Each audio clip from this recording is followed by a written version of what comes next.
আজ আমরা এমন একটা বিষয় নিয়ে কথা বলবো যা প্রত্যেকটা মুসলমানের জানা খুবই জরুরি। আসসালামু আলাইকুম ওয়া রাহমাতুল্লাহি ওয়া বারাকাতুহু। আশা করছি সকলেই ভালো আছেন। আপনি কি কখনো এটা চিন্তা করে দেখেছেন যে আল্লাহ তাআলা কিয়ামতের দিন সর্বপ্রথম কোন প্রশ্নটি আপনাকে করবেন? আমরা দুনিয়ার জীবন নিয়ে এতটা ব্যস্ত হয়ে পড়েছি, যেমন ব্যবসা করা, পড়াশোনা, পরিবার নিয়ে ইত্যাদি নিয়ে আমরা এতটাই ব্যস্ত হয়ে পড়েছি যে কিয়ামতের দিন আল্লাহ তাআলা কি প্রথম প্রশ্ন করবে আমাদের মধ্যে অনেকেই এটা জানে না। আবার দুনিয়ার সম্পদ, বাড়ি, পদমর্যাদা এই সমস্ত ব্যাপারে কি আল্লাহ তাআলা কিয়ামতের দিন আপনাকে প্রথম জিজ্ঞাসা করবে? আপনারাই কমেন্ট করে বলুন। হাদিসের মধ্যে বর্ণিত আছে কিয়ামতের দিন মানুষের আমলের মধ্যে সবার আগে হিসাব নেওয়া হবে তার নামাজের।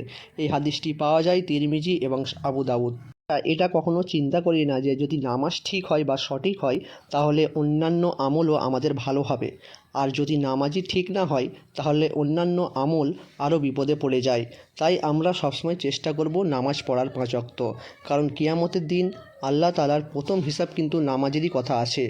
একটি কথা ভালো করে মনে রাখবেন, নামাজ শুধু যে ইবাদত তা কিন্তু নয়। নামাজ হলো একজন মুসলমানের ঈমানের সবচেয়ে বড় পরিচয়। আপনি যখন নামাজ পড়বেন না তখন আপনি আল্লাহর থেকে দূরে সরতে থাকবেন, আর আপনি যখন দিনে 5 ওয়াক্ত নামাজ পড়বেন তখন আপনি আল্লাহর অনেক কাছে থাকবেন। দিনে 5 বার আমরা আল্লাহর সামনে দাঁড়াই, তার কাছে দোয়া করি, ক্ষমা চাই এবং আমাদের জীবনের সকল সমস্যার সমাধান চাই। কিন্তু দুঃখের বিষয় হলো আমরা অনেকেই এই 5 ওয়াক্ত নামাজের সময় ঠিক করতে পারি না। আমরা দুনিয়ার কাজে এতটাই ব্যস্ত হয়ে পড়ি যে 5 ওয়াক্ত ফরজ নামাজকে অবহেলা করে ফেলি।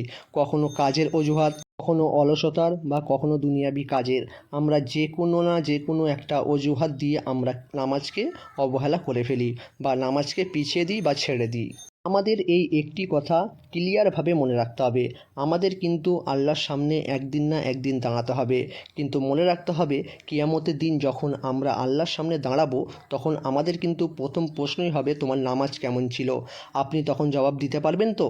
যে ব্যক্তি দিনে নিয়মিত নামাজ পড়ে তার হৃদয় শান্ত থাকে, তার জীবনে আল্লাহ তাআলা বরকত নেমে আসে। তাহলে নামাজ কত একটি গুরুত্বপূর্ণ বিষয় এটার মাধ্যমে বোঝা যায় যে নামাজ যদি আপনি প্রতিদিন পড়েন আপনার শারীরিক বা মানসিক সমস্ত চাপ কিন্তু কমে যাবে। তাই আমাদের সকলের উচিত এখন থেকেই 5 ওয়াক্ত নামাজের প্রতি যত্নবান হওয়া, সময় মতো নামাজ আদায় করা। শুধু আমরা যে ভিডিওটি শুনছি আমাদের মধ্যেই সীমাবদ্ধ থাকলে হবে না, পরিবার, পরিজন, আত্মীয় স্বজন সকলকেই নামাজের প্রতি উৎসাহিত দিতে হবে, কারণ সকলকেই নামাজ পড়তে হবে এবং আল্লাহর কাছে একদিন না একদিন দাঁড়াতে হবে। হয়তো এই নামাজই কিয়ামতের দিন আমাদের জন্য মুক্তির কারণ হয়ে দাঁড়াবে। সর্বশেষ একটাই কথা বলবো, আল্লাহ তাআলা আমাদের সকলকে নিয়মিত নামাজ আদায় করার তৌফিক দান করুক। আমরা সকলেই বলি আমিন। কিয়ামতের দিন আমাদের সহজ হিসাব দান করুক, আমিন। ভিডিওটি আজকের বেশি বেশি করে শেয়ার করে দিন যাতে আপনার দ্বারা অন্যজন উপকৃত হয়, আর একটি লাইক করুন, বন্ধুদের সাথে শেয়ার করবেন। আরও ইসলামিক ভিডিওগুলি পাওয়ার জন্য চ্যানেলটিকে সাবস্ক্রাইব করে রাখবেন।